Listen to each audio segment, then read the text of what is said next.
Tabib emang betul tukang obat, tapi Habib juga ada tukang obat. Lu nggak percaya? Lu Google. Sholat itu penting. Siapa bilang sholat itu nggak penting? Tapi kalian juga jangan pungkiri, nggak semua orang yang sholatnya rajin itu orangnya baik. Nggak semua orang yang sholatnya rajin itu ya bakal masuk juga ke surga. Buktinya mantan laki gua sholatnya rajin, ngentot aja mah perek. Tuh gimana? Ada rencana collab sama siapa? Sama Habib si tukang obat. Soon ada di channel YouTube gue. Ntar gue kasih lihat KTP-nya, kartu keluarganya. Kalau namanya itu Hab. Banyak orang sesat di jalan berbelok, tapi ini enggak, sesat di jalan yang lurus. Nampaknya dia lurus, tapi sebenarnya sedang sesat. Na'udzubillah. Banyak hartanya, mewah hidupnya, tapi ternyata sedang dimainkan Allah Ta'ala dengan istidraj. Kita banyak salah sangka. Ustaz, saya dulu sebelum pengajian hidup saya enak Pak Ustaz, tapi setelah dengar pengajian Ustaz, begitu pulang helm basah, begitu pulang motor hilang, begitu pulang anak sakit. Sesungguhnya Allah sudah sayang kepada engkau, dihapusnya dosa-dosa. Amin. Yang paling mengerikan adalah sholat tak pernah, puasa tak pernah, sedekah tak pernah, tapi hidupnya lancar-lancar saja. Itu namanya istidraj. Tetangga saya Pak Ustaz tak pakai jilbab, sholat tak pernah, puasa tak pernah, hidupnya lancar, rumahnya besar, mobilnya besar, bininya besar. Itu namanya istidraj. Sanastajrijuhum min haitsu la ya'lamun. Kami mainkan mereka dengan istidraj. Kami mainkan mereka karena mereka mempermainkan Allah. Mereka sangka Allah lalai, mereka sangka Allah lupa. Tidak, Allah sedang memainkan engkau dengan istidraj. Jadi caranya biar sadar, introspeksi diri. Ngapa aku begini? Kalau terasa salah, istighfar, mohon ampun kepada Allah Subhanahu wa ta'ala. Semoga Allah mempertemukan kita semua di surga nanti bersama para nabi dan orang soleh. Amin. Sampai saya ke surga, saya tengok surga kosong, ambus urang saya isi. Bertanya malaikat, mana jamaah Baitur Rahmah? Mereka VVIP. Rupanya ambo kelas ekonomi. Apa ndak VVIP? Solat tarawihnya 1 juz, solat berjamaahnya ndak tinggal. Di dalam masjidnya khusyuk, saking kan khusyuknya sampai terlalu. Masjid lain orang kepanasan, ini tenang, sejuk. Khotib berapi-api, dia berair-air.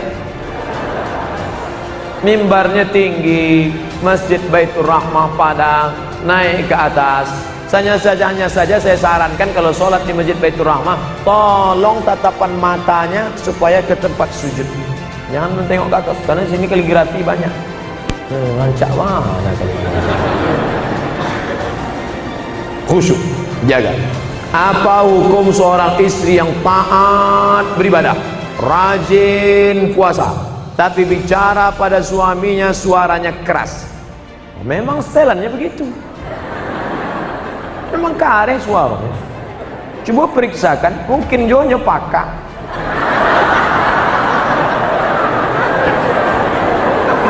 Mungkin ini orang gunung, suara keras. Beda sama orang Sunda. Kalau orang Sunda, Mas, hujan. Orang Sunda kalau ngasih tahu suaminya hujan, lah basah kain lagi. Tapi sampai lain enggak, hujan. Nah, jadi jangan serta-merta kalau kareh melawan.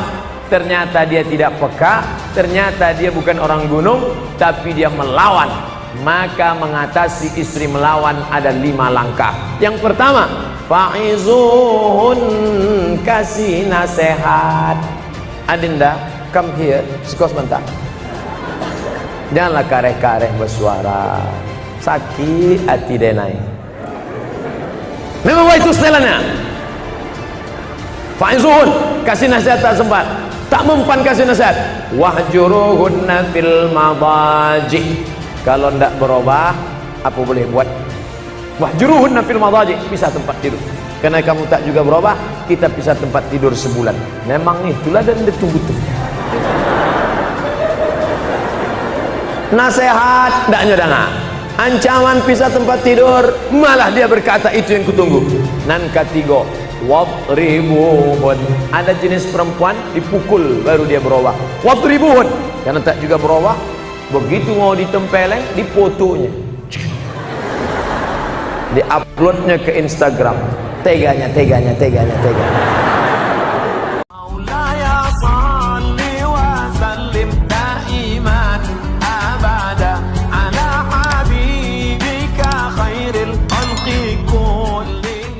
Ditangkap polisi di mall, ini duduk perkara kasus Nikita Mirzani dengan Dito Mahendra. Artis Nikita Mirzani ditangkap polisi Serang Kota di Mall Senayan City, Jakarta Pusat pada Kamis 21 Juli 2022 atas laporan Dito Mahendra. Ini bukan kali pertama Nikita Mirzani berurusan dengan pihak kepolisian Serang Kota atas kasus yang sama.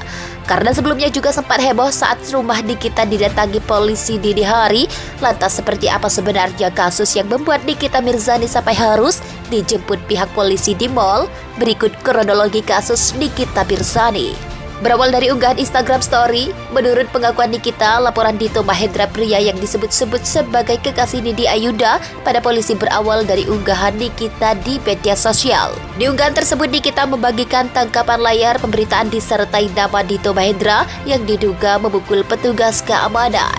Nikita tidak merasa dirinya bersalah karena hanya membagikan artikel tersebut melalui media sosialnya.